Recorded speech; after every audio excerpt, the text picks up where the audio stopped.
Welcome to அஷிதாஸ் kitchen. இன்றைக்கி நம்ம என்ன பார்க்க போகிறோன்னா, ரொம்பவே டேஸ்ட்டான ஒரு முட்டை குழம்பு எப்படி வைக்கிறதுன்னு தாங்க பார்க்க போகிறோம். இந்த முட்டை குழம்பு வந்து ரொம்ப டேஸ்ட்டாக இருக்குங்க, ரொம்ப நல்லாயிருக்கும். இது வந்து சப்பாத்தி, தோசை, சாதம், இட்லி எல்லாத்தோடையுமே வச்சு சாப்பிட்றதுக்கு ரொம்ப சூப்பராக இருக்குங்க. நீங்கள் ஒரு வாட்டி ட்ரை பண்ணி பாருங்கள் ஃப்ரெண்ட்ஸ். முட்டை வந்து அப்படியே முழு முட்டையாக தான் நம்ம வந்து போட்டிருக்கோம், உடச்சி ஊற்றி வைக்காமல். இது வந்து முழு முட்டையை போட்டு குழம்பு வச்சுருக்கோங்க. ரொம்ப நல்லாயிருக்குங்க இந்த குழம்பு. ரொம்ப சிம்பிள் தாங்க. நம்ம வந்து எல்லாத்தையுமே எடுத்து வச்சுக்கிட்டோம் அப்படின்னா 10 நிமிஷத்தில் நம்ம வச்சு முடிச்சிடலாங்க. காலையில் எழுந்திரிச்சோன்னா 10 நிமிஷத்தில் ஃபுல்லும் வச்சு முடிச்சிடலாம். இப்போ இது வந்து எப்படி வைக்கிறதுன்றதை பார்த்துடலாங்க. ஃபஸ்ட்டு வந்து ஒரு கடாயை எடுத்து அடுப்பில் வச்சுக்கலாங்க. அதில் வந்து கொஞ்சமாக எண்ணெய் விட்டுக்கோங்க. எண்ணெய் கொஞ்சம் சூடாகட்டுங்க. சூடானதுக்கப்புறமா சின்ன வெங்காயம் வந்து ஒரு 20 வெங்காயம் போல் சின்ன வெங்காயத்தை உரித்து வச்சுக்கோங்க.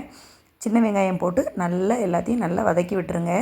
சின்ன வெங்காயம் வந்து நல்லா வதங்கிடணுங்க. நல்லா வதக்கிடுங்க. ஏன்னா நம்ம வந்து இதை அரைச்சி பேஸ்ட்டாக தான் போட போகிறோம், அதனால் இதை வந்து நல்லா வதக்கிக்கோங்க. இப்போ இந்த சின்ன வெங்காயத்தோட ஒரு பட்டை துண்டுங்க, சின்ன பட்டை, 3 கிராம்பு போட்டிருக்கேங்க, 2 ஏலக்காய் எடுத்துக்கிட்டேங்க, 2 ஏலக்காய், ஒரு சின்ன துண்டு பட்டை, 3 கிராம்பு, 2 ஏலக்காய், இதை போட்டு நல்லா அதோட ஃப்ரை பண்ணிக்கோங்க. அதோட அரை மூடி அளவுக்கு தேங்காய் துருவி வச்சுருக்கேங்க. அரை முறின்னு சொல்லுவாங்க, அந்த அளவுக்கு தேங்காய், ஒரு தேங்காயில் பாதி தேங்காய் துருவி வச்சுருக்கேங்க. அதையும் போட்டு நல்லா வதக்கிக்கோங்க. இப்போ இந்த தேங்காயோடு சேர்த்து இது வந்து நல்லா வதங்கிடணுங்க. இது ஓரளவுக்கு வதங்கும் போதே இதோட கொஞ்சமாக பெருஞ்சீரகம் சேர்த்துக்கலாங்க. நம்ம பிரியாணிக்கெல்லாம் போடுவோம் பாருங்கள், சின்ன ஜீரகம் இல்லை, பெருஞ்சீரகம். அதையும் போட்டு அதையும் நல்லா வறுத்துக்கலாங்க. இதோட சேர்த்து தேங்காயோடு சேர்த்து தேங்காய் வந்து கொஞ்சம் அந்த பச்சை வடை போகிற அளவுக்கு நல்லா வதக்கிக்கோங்க. தேங்காயோட அந்த ரா ஃப்ளேவர் வந்து போகணுங்க. ரொம்ப கோல்டன் ப்ரௌனாலாம் ஆகணும்னு இல்லை, கொஞ்சம் மீடியமான அளவுக்கு இந்த அளவுக்கு வறுத்தாலே போதும். இப்போ பாருங்கள், மறுபடியும் ஒரு கடாயை அடுப்பில் வச்சுட்டு அதில் வந்து கொஞ்சமாக எண்ணெய் விட்டுருக்கேங்க. இப்போது அதில் வந்து ஒரு பல்லாரி வெங்காயத்தை வந்து நான் நீளமாக கட் பண்ணி வச்சுருக்கேன். ஃபஸ்ட்டு சின்ன வெங்காயம் வந்து போட்டது அரைக்கிறதுக்குங்க, இது வந்து குழம்புக்கு போட்டிருக்கோங்க. ஒரு வெங்காயத்தை நல்லா ஸ்லைஸாக கட் பண்ணி வச்சுக்கோங்க. இப்போ அதை வந்து சேர்த்துருக்கேங்க. இதை வந்து நல்லா வதக்கிக்கோங்க. எண்ணெயில் நல்லா வதங்கிடட்டும், நல்லா வதக்கிக்கோங்க. இது வதங்குறதுக்கு தேவையான அளவு கொஞ்சமாக உப்பு போட்டிங்கன்னா நமக்கு வெங்காயம் வந்து கொஞ்சம் சீக்கிரமாகவே வதங்கிடுங்க. பாருங்கள், வெங்காயம் வந்து நல்லா வதங்கிட்டுருக்கு. நல்லா இந்த மாதிரி நம்ம வதக்கி விட்டுக்கலாம். இப்போ பார்த்தீங்கன்னாவே தெரியுங்க உங்களுக்கே, வெங்காயம் வந்து நல்லா வதங்கிருச்சு பாருங்கள். நல்லா இந்த அளவுக்கு கலர் மாறி வதங்கி வந்துருச்சு பார்த்தீங்களா, உங்களுக்கே தெரியும் பாருங்கள். கலர் நல்லா மாறி வந்துருச்சு பார்த்தீங்களா. நம்ம அப்போ அதை போடும்போது எப்படி இருந்தது, வெங்காயமும் கொஞ்சம் ஆகிட்டு வதங்கினோன்னு கொஞ்சம் ஆயிரும். இப்போ இதில் வந்து இஞ்சி பூண்டு பேஸ்ட் வந்து போட்டுக்கலாங்க. நான் வந்து இஞ்சி பூண்டு பேஸ்ட் வந்து இந்த பாருங்கள் அரைச்சி வச்சுருந்தேங்க, அதை தான் எடுத்து யூஸ் பண்ணுறேன். இப்போ நான் வந்து ஒரு 2 ஸ்பூன் அளவுக்கு இஞ்சி பூண்டு பேஸ்ட் வந்து சேர்த்துருக்கேங்க. இப்போ இதையும் நல்லா பச்சை வாடை போகிற அளவுக்கு வதக்கி விட்டுறலாம். இஞ்சி பூண்டோட ரா ஃப்ளேவர் போகணுங்க, அந்த அளவுக்கு நல்லா வதக்கி விட்டுறலாம். இப்போ பாருங்கள், நல்லா வதக்கி விட்டாச்சு. இந்த அளவுக்கு நல்லா வதக்கிக்கோங்க. நல்லா வதக்கியாச்சுங்க. இப்போ ஓரளவுக்கு நல்லா இந்த அளவுக்கு வதங்கினதுக்கப்புறம் தக்காளி சேர்த்துக்கலாங்க. தக்காளி வந்து முழு தக்காளி, நல்ல பெரிய தக்காளியை 2 தக்காளி நான் வந்து கட் பண்ணி வச்சுருக்கேன். அதையும் நம்ம இதோட சேர்த்துக்கலாங்க. சேர்த்துட்டு இதையும் நல்லா வதக்கி விட்டுக்கோங்க. இதுவும் நல்லா வதங்கிடணுங்க. தக்காளி வந்து நல்ல பேஸ்ட் மாதிரி ஆகிற அளவுக்கு நீங்கள் வதக்கிக்கோங்க. இந்த மாதிரி முழுசாக தெரியக்கூடாது, நல்லா வதக்கிக்கோங்க.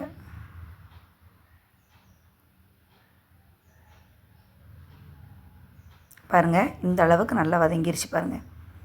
தக்காளி வந்து நல்லா மசிஞ்சு வதங்கிட்டு இப்போ இதில் மிளகாத்தூள் சேர்த்துருக்கேங்க. 1 ஸ்பூன் மிளகாத்தூள் சேர்த்துருக்கேன். அப்புறம் மல்லித்தூள் சேர்த்துருக்கேங்க. 1 ஸ்பூன் மிளகாத்தூளுக்கு 1.5 ஸ்பூன் மல்லித்தூள் சேர்த்துருக்கேன். அதுக்கப்புறம் பார்த்திங்கன்னா கொஞ்சமாக ஜீரகத்தூள் சேர்த்துருக்கேங்க. இப்போ இது எல்லாத்தையும் போட்டு நல்லா மிக்ஸ் பண்ணி விட்டுக்கலாம். இது 3த்தையுமே போட்டு நல்லா இந்த மாதிரி மிக்ஸ் பண்ணிக்கோங்க. நல்லா அந்த இதோட பச்சை வாடை போகிற அளவுக்கு நல்லா வதக்கி விட்டுக்கோங்க. தீயை வந்து சிம்மிலே வச்சு தாங்க வதக்கணும். தீ வந்து அதிகமாக வச்சுட்டிங்கன்னா கரிஞ்சிரும், மசாலாலாம் ஃபுல்லும் கரிஞ்சிரும். இப்போ பாருங்கள் நமக்கு எந்த அளவு வதங்கியிருக்குன்னு பாருங்கள். இந்த மாதிரி வதக்கி விட்டுக்கோங்க. இப்போ இதிலையே நம்ம அரைச்சி வச்சுருக்கிற தேங்காய் பேஸ்ட்டு, நம்ம தேங்காய் சின்ன வெங்காயம் எல்லாத்தையும் வறுத்து அரைச்சோம் பார்த்திங்களா, அதையும் ஊற்றிக்கலாம். ஊற்றிட்டு இப்போ எல்லாத்தையும் நல்லா மிக்ஸ் பண்ணி விட்டுக்கோங்க. இந்த மாதிரி எல்லாத்தையும் நல்லா மிக்ஸ் பண்ணி விட்டுக்கலாங்க. இப்போது தேவையான அளவு தண்ணி ஊற்றிக்கலாம். நான் அந்த மிக்ஸி ஜாரை கழுவி தண்ணி ஊற்றியிருக்கேங்க. இப்போ பாருங்கள் நல்லா வாசமாக இருக்குங்க. நம்ம வந்து ஏன்னா இந்த கறி மசாலாலாம் வறுத்து அரைச்சிருக்கோம் பார்த்திங்களா, அதனால சூப்பராக இருக்குது. இப்போ இதில் தேவையான அளவு உப்பு போட்டிருக்கேங்க. போட்டு இந்த அளவு நல்லா கிண்டி விட்டுக்கோங்க. ஏற்கனவே நான் வந்து முட்டையை வந்து அவிச்சு வச்சுருக்கேங்க. இங்கே பாருங்கள் நல்லா கொதி வந்துருச்சு. இப்போ நம்ம அவிச்சு வச்ச முட்டையை இந்த மாதிரி கீறி வச்சுக்கோங்க. கொஞ்சம் கொஞ்சம் அங்கங்கே கீரல் போட்டு வச்சுக்கோங்க. இந்த மாதிரி கத்தி வச்சு அங்கங்கே கீரல் போட்டிங்கன்னா உள்ளுக்கு நல்ல மசாலா இறங்கிடும். அதுக்காக தான் நம்ம வந்து இப்படி கீறி கீறி வச்சுருக்கோம். பாருங்கள் நல்ல கீரல் இந்த மாதிரி போட்டு வச்சுட்டு முட்டையை ஒன்று ஒன்றா தூக்கி உள்ளே போட்டுடலாம்.